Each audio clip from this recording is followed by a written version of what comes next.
Ladies and gentlemen, it's me, it's Ken. We're doing the BroadwayCon thing, and we're here talking to the one and only Todd Almond. That's right. If you can hear that Duquesne whistle going, talk to me about this book. It's a book about the play, The Girl from the North Country. So my book, Slow Train Coming, is about my experience in Broadway's Girl from the North Country.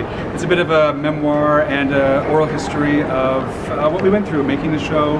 I'm fascinated by the creation of the show, so I interviewed the original writers and the producers, and it's also about what happened when we opened 6 days before the pandemic. So it chronicles what happened to the theater community, what we went through those 18 months we were shut down, and how we pulled ourselves out of it. There's some great insight by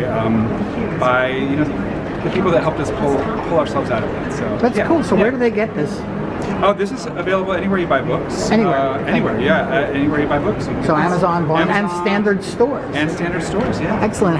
Did you enjoy writing this book? Was it hard to do? I knew how hard it was going to be, but sometimes you just know what you want to do, and the thing that you have to resign yourself to is how much time it's going to take. So I know what I want to do.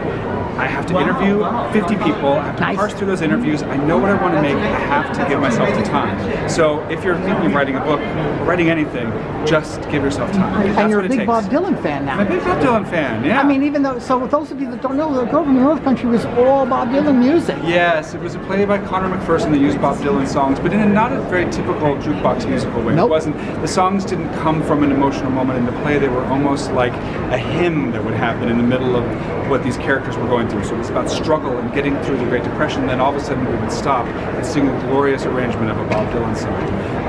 And I knew Bob Dylan songs mostly through covers. Right. My dad's an amateur musician and guitarist and singer, and he's incredible, but he would always sing me Beatles songs. So I grew up knowing the Beatles really well, but not necessarily knowing Bob Dylan. And then I realize now so many songs I loved are actually Bob Dylan songs. They were just covers. Which I think a lot of people have that experience. It's amazing, and you know, I did see the play a number of times, and you said that when Mary Winningham sings "How Does It Feel?" Yeah. I listened to that one on Spotify more than the original Bob Dylan song because I just like how it was so much. Yeah, she put so much. There's a big chunk of the book that's about her finding that song because we had to find her version of it, and it took a lot of time. It took a lot. We did many versions in rehearsal, and Mare really started to feel like she wasn't going to find it, and there was a day.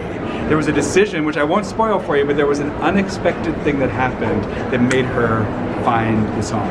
Sweet. And I agree, every night it was so, to hear her ask those questions, how does it feel to be on your own, completely unknown, like a Rolling Stone? It was so beautiful. Oh. So how did you like BroadwayCon? Have you been to this before? I've never been. This is my first time. It was really great. We just got here for the book talk, but we wandered all around, and it's really cool.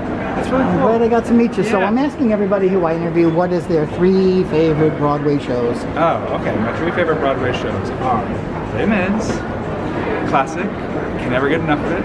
I don't know why. It's deep in my soul. Probably Rocky Horror. It's my favorite movie musical of all time. Does that count, movie musical? And probably,